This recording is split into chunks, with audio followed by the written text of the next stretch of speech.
And his predictions and tracking have been very, very accurate, and that's why we bring you the financial experts who actually have a proven track record, not the ones that were telling us everything was going to be, great 2 years ago when they knew full well we were going into a recession/depression. He's been on the news lately talking about the next 2, 5, 10 years, not sure when, the real specter of hyperinflation, what that means. It doesn't have to be Zimbabwean or Weimar Republic level to be devastating. So I wanted to get him on to talk about that.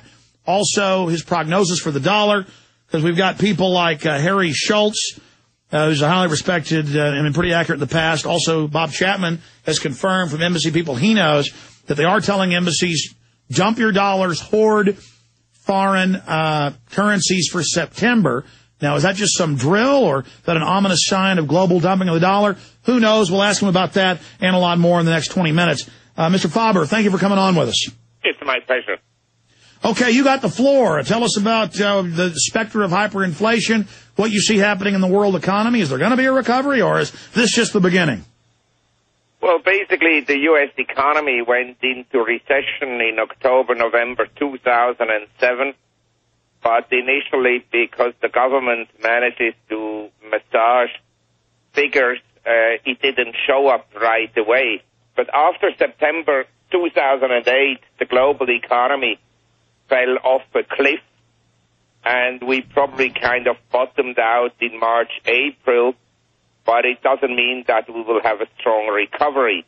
I think if you look at the cycle 2001, when the recovery began, to 2007, we reached a peak prosperity sometimes in 2006, early 2007 in the world, and we're not going to go back there anytime soon. The problem I have with inflation is this. The government's reaction to the crisis has been essentially to slash interest rates to zero. In other words, the very policies that created the crisis post-2001, when the Fed slashed the Fed fund rate from 6.5% down to 1% and kept the Fed fund rate at 1% until June 2004, when actually the recovery had begun in November 2001. That led to the housing bubble, to the credit bubble, and to the problems that we are facing today. So the same policies are now applied, zero interest rates, which of course robs essentially the savers of any income on their deposits with banks and in treasury bills. And at the same time, this time around, we have this huge expansion in the fiscal deficit, in the budget deficit of the U.S. government. And the projections, who knows what they will be eventually, but I'm sure this year the fiscal deficit will be in the order of $2 trillion. Now, the government is forecasting that it will come down next year, but I'm not sure about that.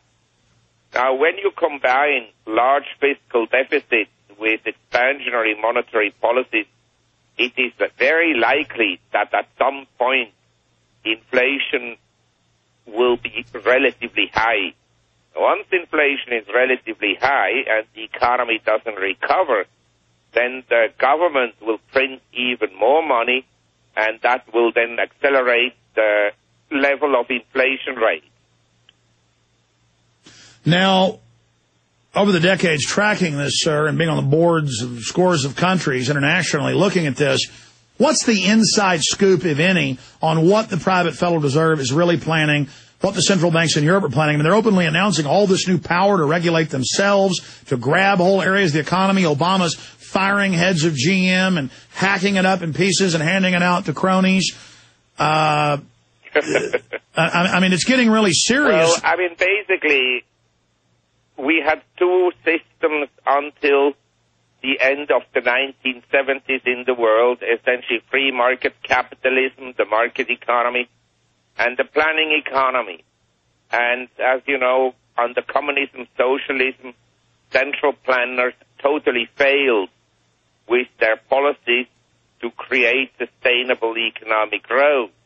And if you traveled to Russia in 1980 or to China in 1980, these countries were really impoverished.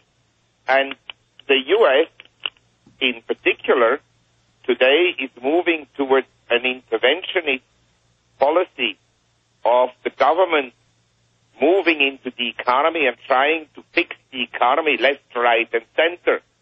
In the extreme case, you would go essentially to the planning economy.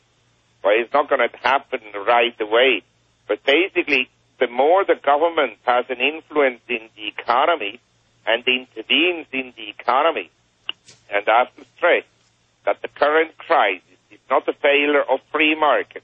It's a failure of government intervention. One of the big interventions was obviously Fannie Mae and Freddie Mac, which essentially had cheaper access to funds than the banking system. And these were the big bankruptcies in America in terms of size. And also other regulatory, the intervention into the money market, into the price of money by the Federal Reserve post-2001, also, as I just mentioned, created a problem. So it's not that the free market has failed, it's the interventions by the government that failed.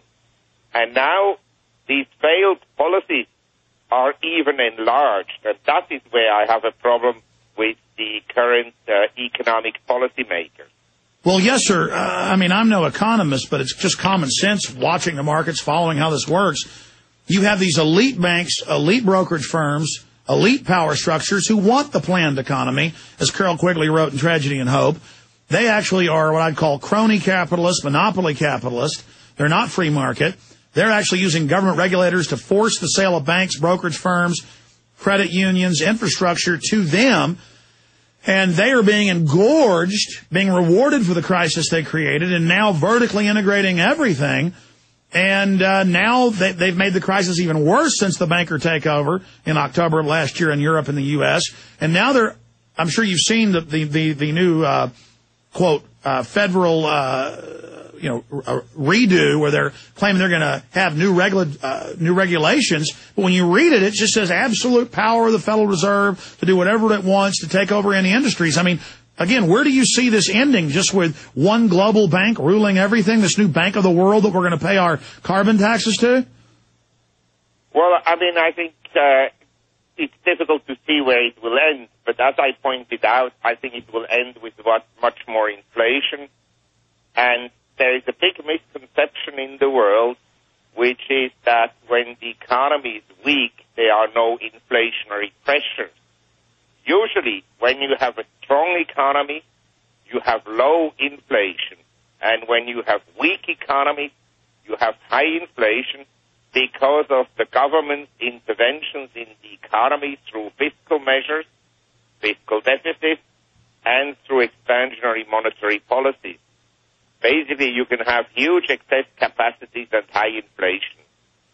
The two have nothing at all to do with each other. Well, would you call this... I think we will have high inflation, and at the same time, I think what we will eventually have is some kind of social unrest, because I can't believe that people will be fooled forever by what you call crony capitalism.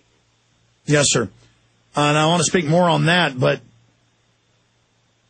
that begs the question, how long can this go on with this crony capitalism or monopoly capitalism?